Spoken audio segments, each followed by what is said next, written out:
The 13th Joe Kiari Gadzama public lecture held yesterday, both virtually and physically in Abuja, titled Redefining Democracy, Yearnings of the Minority in Democratic Setting. Former President Goodluck Jonathan attributed Nigeria's failure to properly manage its diversity and continuing inability to give ethnic and religious minorities their proper place in the country as part of the reasons for the disenchantment in the polity. The former president, in his address, said aside from the Southwest, no other area in the country had been able to balance religion and development. He added that democracy is likely to develop and endure when all members of society are free to participate and influence political outcomes. Tony, your views on this? Well, I think former President Goodluck Jonathan was very careful to not criticize the current president, as is usually done in America. So that was good to see. He was polite about it. But he did allude to this universally observed nepotism and the lopsided appointments. Even he could not ignore that angle. But generally, his comments were important to sort of highlight the evils that we deal with in Nigerian politics. The zero-sum nature of our politics, the fact that all demographics are not included, minority groups, women, people with disabilities, all these neglected demographics that just don't feel like a part of the unit. So that unit is not cohesive as it ought to be. And he also praised the Southwest. I mean, yes, I suppose it's said of Yoruba people that we're more sophisticated and not blindly aligning with kith and kin, that we have some kind of critical assessment before taking a position on issues. But then it's a double-edged sword, isn't it? The other side of that is that Yoruba people are also criticized for lacking solidarity and being quick to throw one another under the bus. So it depends on if you want to put a charitable lens on it, as the former president has done. But that's all I have to say on his comments. Take it away, Dr. Abati. I know you want to. Okay, first, let's congratulate President Goodluck Jonathan on what he has been able to achieve after leaving government. He has just recently been made the chairman of the Committee of the Wise of the ECOWAS, the Economic West African States Commission, to provide leadership within the West African region. He has also just been made a chancellor of a university in Uganda. So after office, we see a president who has been doing very well after office, whose talent, skills, accomplishments have been well recognized, not just in West Africa, but also in Africa and worldwide. Now, the intervention that he made at the event yesterday, I think has also been consistent. He's calling for unity, he's calling for progress, he's calling for the respect for the youths of Nigeria, and he's talking about diversity, which is a major subject that has been in the front burner in Nigeria.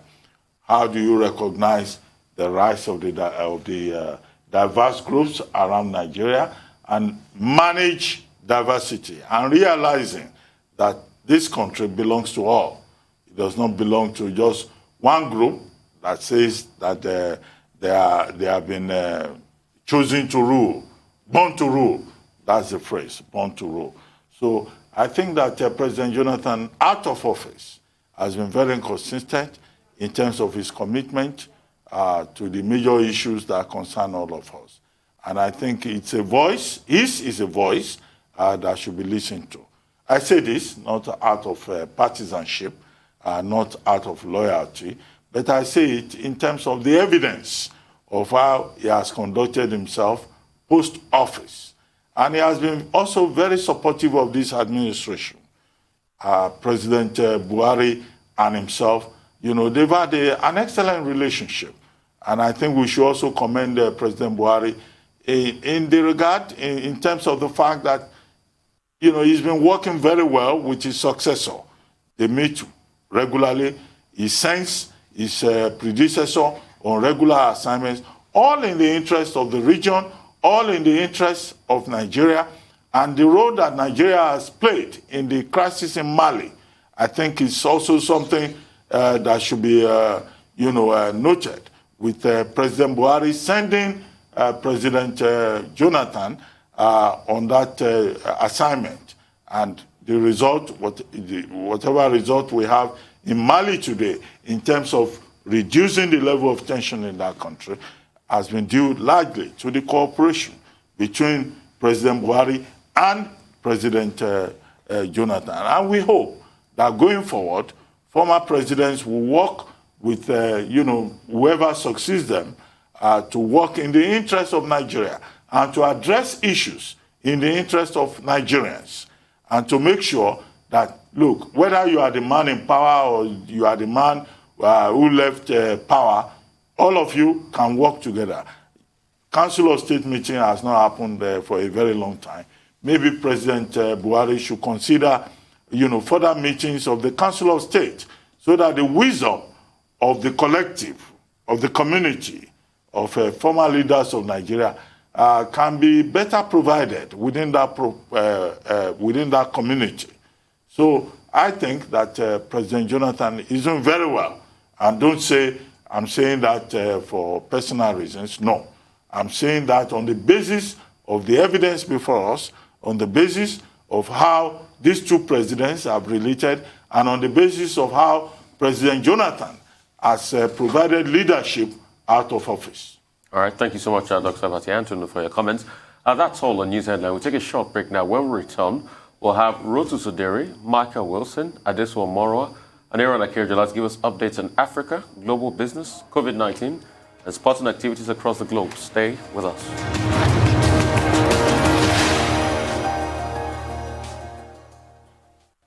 Welcome back to the morning show here on Arise News. Our dependable Rotus Adiri is here to give us Africa Business Update. Over to you, Rotus. Thank you. Good morning, Tundu. Good morning, Doctor. Good morning, Rufai. Good morning to all our viewers. The African Business Update today is about urgency. Urgency, urgency. That's the theme. First of all, President Buhari has submitted an 895 billion naira supplementary appropriation bill over to the Senate. The approval was made last week at the Federal Executive Council meeting on Wednesday. Letter to the legislature is dated June the 15th, and it is supposed to fund vaccinations and the need to, of course, spread or rather scale vaccinations across the country. It was yesterday that we were talking about Dr. Ngozi Okonjo-Iweala at the WTO, highlighting Nigeria, South Africa, and other countries and their capacity to be vaccination hubs and the need to be able to get those equitable distribution across the African countries. It was Doctor that mentioned yesterday that funding is very, very important when we were discussing the ability of South Africa, for example, and its biopharmaceutical companies to be able to facilitate this. So funding as much as manufacturing capacity is very important, and this 895 billion naira supplementary appropriation bill is going to go towards that. Also, part of the bill is also going to go towards funding healthcare expenditure in addition to the vaccination. So it's very, very healthcare focused. However, look, we know that the president's moniker is quote-unquote Baba Go Slow, which is something even he has admitted. Remember, it took him about, 6 months or so to name his cabinet, another 3 months for the cabinet to find out their portfolios.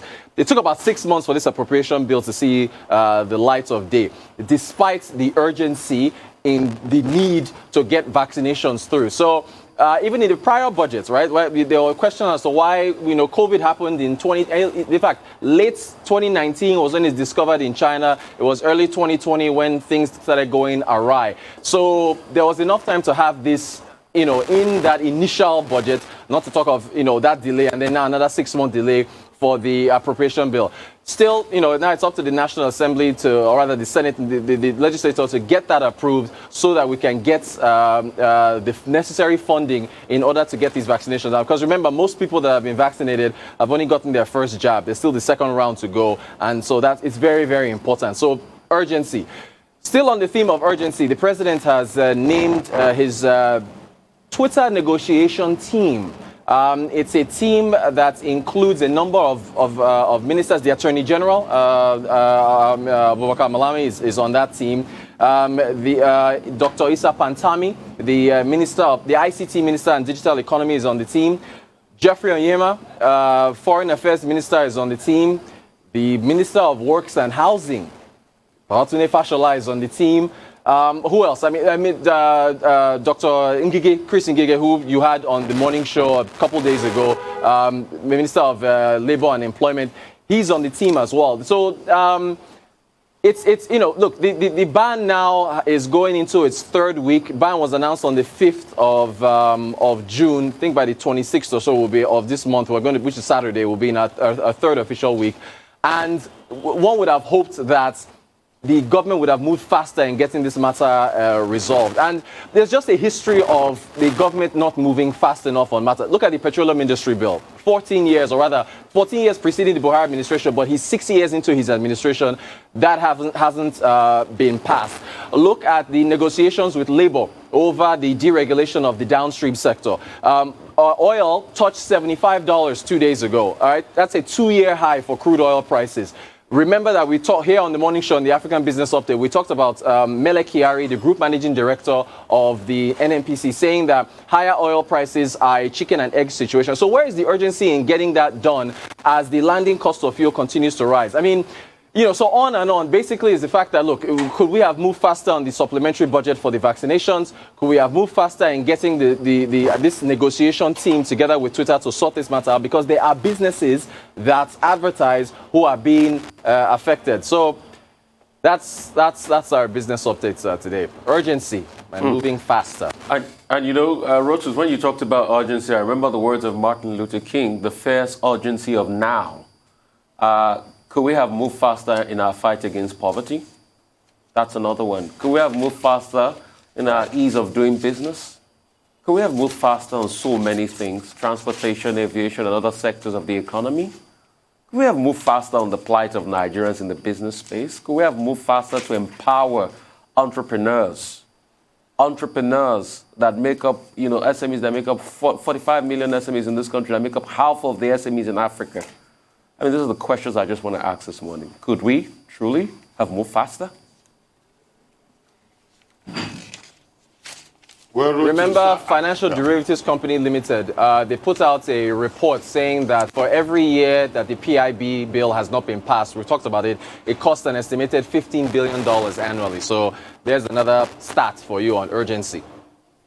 Well, very quickly, Rotus. Any update in terms of the reaction of the Nigerian government to the story we took yesterday with the UAE, the United Arab Emirates, again doing a 360 degrees vote for us, banning flights again from Nigeria? I have not read any statement about the response from Nigeria. If you have any information, since this is your beat, you probably would avail us of the opportunity to know what has happened. And then very quickly, PENCOM, the PENCOM boss has said that 31 states of Nigeria have refused to do insurance coverage for workers. Why is that the case? Considering the fact that that in itself is a matter of law. The status of implementation of the CPS, comprehensive pension scheme, the report that was released as of March 2021, shows that only 5 states have managed to do pension schemes for their workers. Why is that the case? Do we have any information in that regard? If you know, tell us. These 2 clarifications that I've asked for. Yeah, so the UAE don't have an update on that as of right now, but then that's a safety precaution that they've taken. If this supplementary budget had been passed a year ago and you'd gotten more Nigerians vaccinated, the UAE wouldn't be doing what it's doing right now. So that's another impact of not moving fast enough. On the matter of pensions need to be funded. And if you can actually overlay the number of states that are able to fund pensions with the number of states that are actually financially viable when you look at internally generated revenue. So that's a funding issue as well, which, by the way, we've talked on this show, if they were to quickly and urgently sort out the deregulation issue matter with the Labour and transfer the savings from not having to pay ₦1 trillion in subsidy per year over to the states, as we discussed here on the show. You could use some of that money to fund the pensions that a number of these states, what's 31 minus 5, the 29 or 28 or so, are not able to, or 36 minus 5, are not able to fund. So again, this is where the urgency comes in. It's funding, and they don't have the money. I want to talk about that team of crack negotiators from the Nigerian government cabinet there with Twitter and the demands being made of Twitter, register an office here, pay taxes here.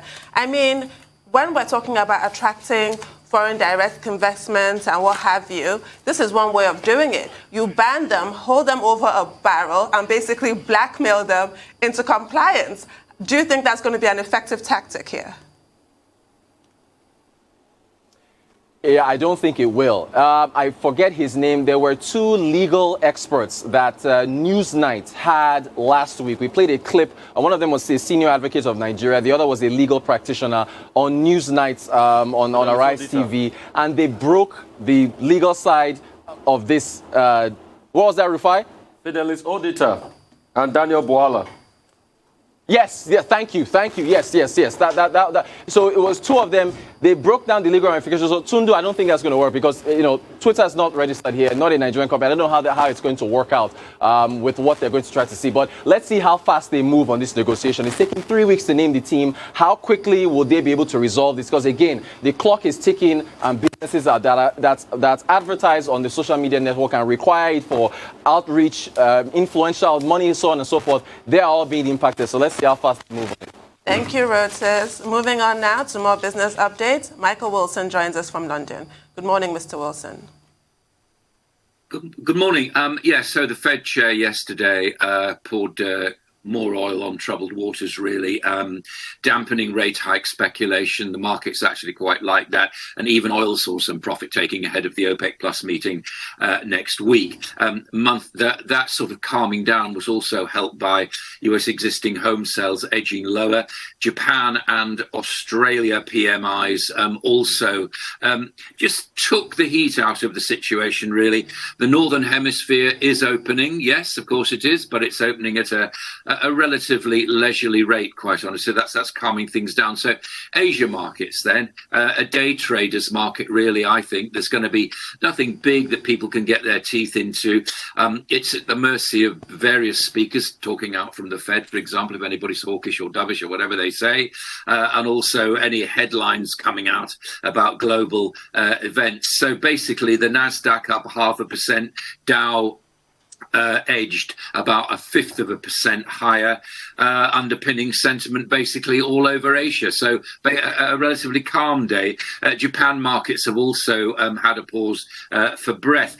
The Bank of Japan, the central bank of that country, is seeing a quicker global recovery.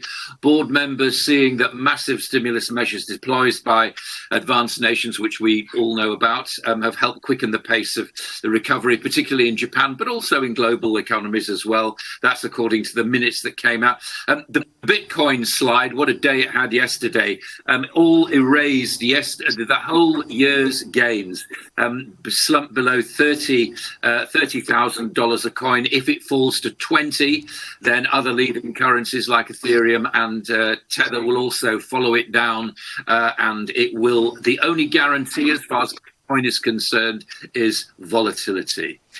US GameStop shares climbed after the video retailer said it sold 5 million additional shares. Now, this is the meme stock, isn't it? Something which the Reddit subscribers actually particularly like. It's going to use the proceeds for more corporate development. So, in other words, again, here's a company which investors piled into for fun. They enjoyed the volatility of it, but it's now got quite a strong balance sheet, so we can see it going on. US chip foundry announces a new manufacturing plant in Singapore. Global Foundries said yesterday it's going to build a new fabrication plant in Singapore to sort of take the heat off the unprecedented global demand for chips. New facility will be developed by the United States, but also with the Singapore Economic Development Board as well. I think we can see more partnerships growing like this. $4 billion apparently to be invested in this. US Morgan Stanley, the bank there, is bar workers without COVID vaccinations going back to the office beginning July the 12th. They'll have to be fully vaccinated. All Morgan Stanley staff in the New York metropolitan area are now required to attest to, as it puts it here, attest to their coronavirus vaccination status by July the 1st. As far as money's concerned, what about wages? US Amazon, now they've got a minimum wage of $15 an hour. That doubles the federal minimum wage. And it's also setting this, as you know, they hired 500,000 new staff worldwide. And in the United States, this sort of minimum wage effect is affecting the way which other employers are going to have to work as well, including Walmart and Target. Right, as far as higher end earners are concerned, millionaires in the world, despite the virus, about 1% of the world's population are now millionaires. Many poorer people became poorer. Obviously, the number of millionaires increased to 56.1 million globally. Not just the likes of Bill Gates, who's a billionaire, for example, but millionaires, like lots of ordinary people who've seen recovering stock markets, seen their pensions rise, and also their property prices rise as well. Completely detached, of course, from what's happening in the real world. To the UK, and the tax authorities here have been told by the business secretary to go easy on collecting tax. The tax authorities were granted what's called preferential creditor status last year. In other words, if any company's in trouble, they're the first to get the money back. Now, outstanding debts are going to be what's put into managed arrangements. It's a bit like when you go over on your credit card and you get in touch with the companies, they tell you to do that. The debt's still there, but they may agree to have it repaid at a slightly slower rate. We're awaiting PMIs in the UK and Europe particularly, so the markets are going to open fairly flat. Commodities, oil has paused for breath, as I said, and copper and platinum too.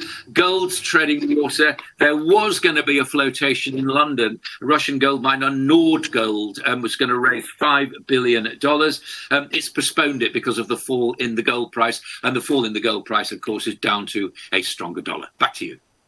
Well, Michael, quickly, I read a story saying that in the course of this pandemic, billionaires made more money and the poor became poorer. What is the explanation for that? You, as the business analyst, how come that we, the poor people of the world, are the ones who ended up getting poorer, and the rich people took advantage of everybody and made more money in the course of the pandemic? And then very quickly, the Fed Reserve's chairman, Jerome Powell, is so optimistic that, look, it's very unlikely that the U.S. will return to the 1970s style inflation rate. Rufai here was raising the point about what happened to the UK in the 1970s. But in the US, the big issue is about how complicated the future is with regard to inflation rates. But Jerome Powell insists that the process is just transitory. How strong is that optimism? And, is it something we should buy into?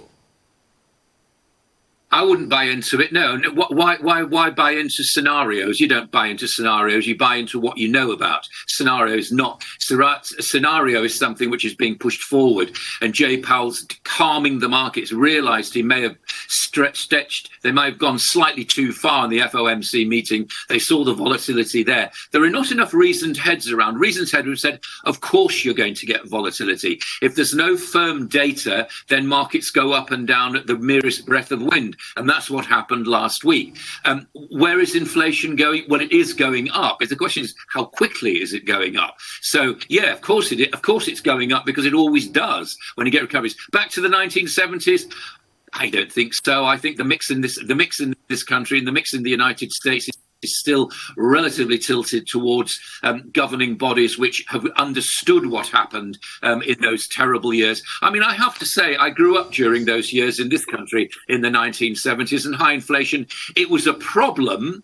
But there were other causes and effects actually going on. The problem now is if you get high inflation with low growth, then you get something called stagflation, which means that the authorities are brought in the headlights because they can't raise interest rates because it strangles growth. Where are we going with this? I do not know, and nor does anybody else. All these central banks can do is to put forward scenarios. Buy into it? No, not at all. Why have the rich got richer and the poor got poorer?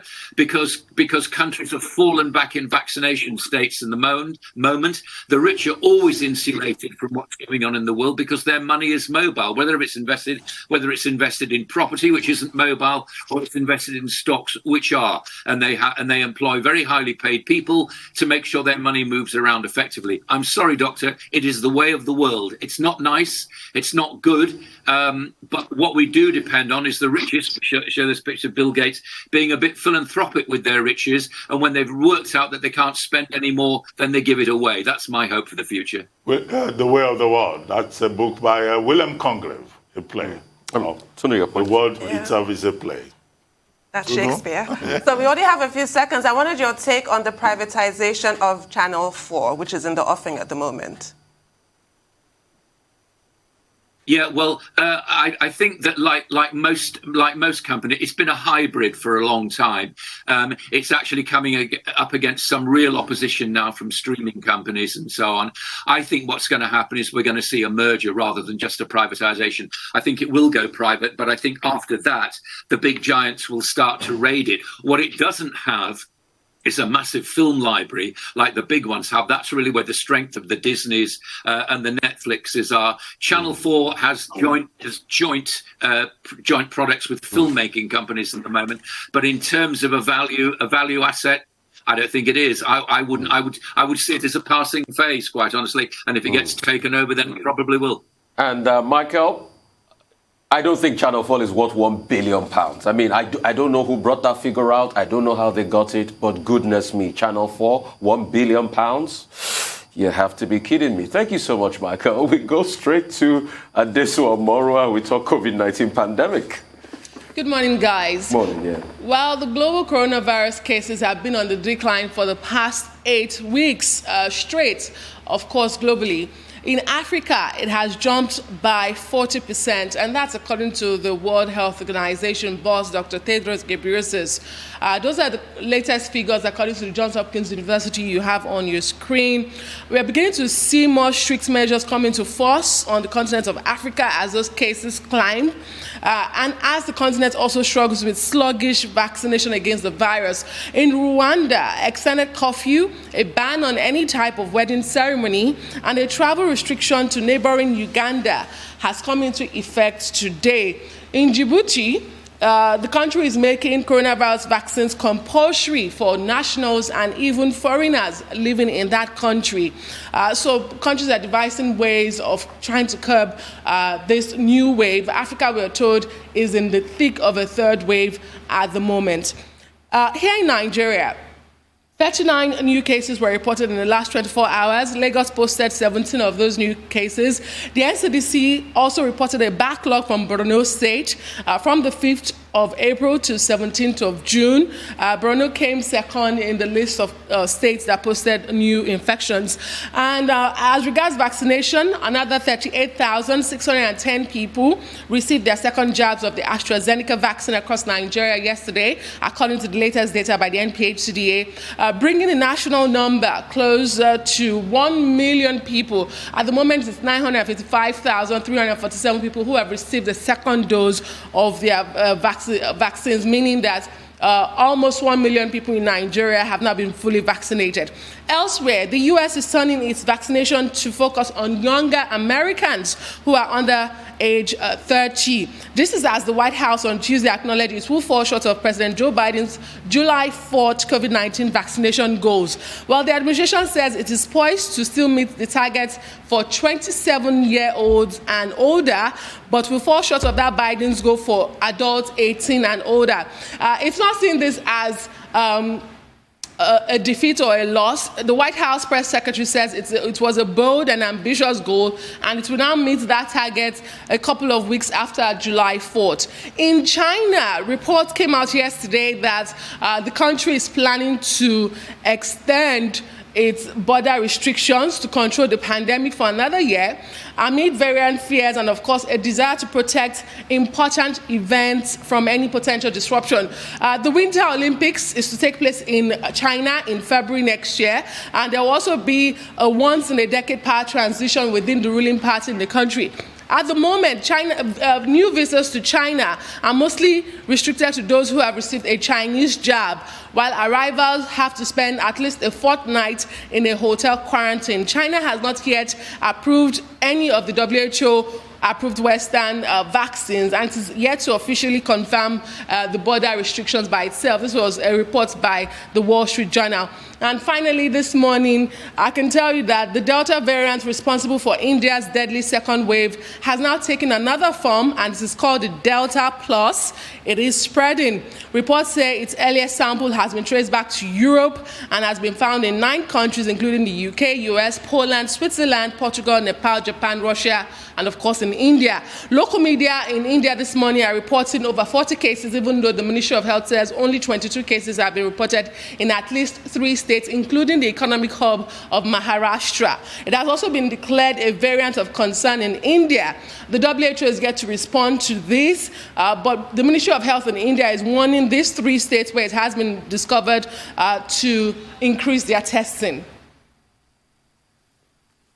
I'm just completely, I don't even know what to say. This Delta Plus variant, what discouraging news. I mean, how horrendous it is. Well, I'm actually quite taken aback by that, I'm sorry. And it's sad that America is missing that July 4th goal. That would have been great, tying in with their Independence Day. But the same way that the UK, Scotland, it's happening all over the world, they miss their Freedom Day. It just goes to show how intractable this pandemic is at the moment. Not very good news. Well, for the United States, I think President Joe Biden and his administration should still be commended. Yes. What President Joe Biden had promised was that by July 4, 70% of adult Americans will have been vaccinated, and that America will have been able to reach something close, if not exactly, herd immunity.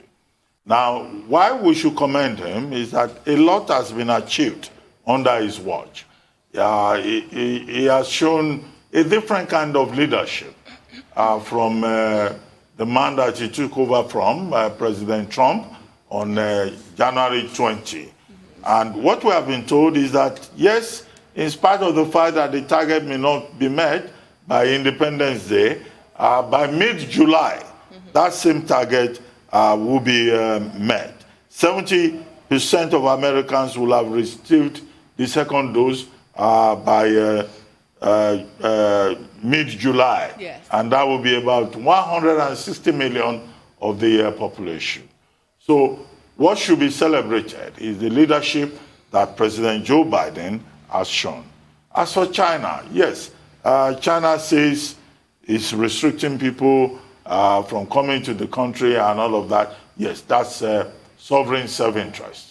Nobody can argue about that. Yeah. But the question we should raise is that, yes, China, out of its 1.4 billion population, says it's been able to give about 1 billion persons the first dose. Okay? Yes. We should ask China, what is China doing for the rest of the world? That, for me, is a major issue. You know, China may succeed, but is it committed to the WHO rules about global equity, global solidarity, beyond its own fellowship program, beyond what China calls, global fellowship, global friendship, they call it. They use the phrase friendship. We would like to see China as a leading country, providing support for the poor and vulnerable countries of the world that are looking up to the more developed, more advantaged countries of the world. Well, China actually touts itself as one who has been distributing vaccines to the rest of the world. Even when there was a drought of vaccines from India, you'd recall that China was still sending vaccines to other countries. And the U.S. happens to be the only other country to be sending just as much, if not more, than China has sent to the rest of the world. Yes, I know about China's vaccine diplomacy, China's friendship program around the COVID-19 pandemic. But China can also do more because it has the capacity. I agree. And pardon me for not patting anybody on the back. If you started the fire, then you're helping to put it out. So. All right. Thank you so much, Alisa. Thank you.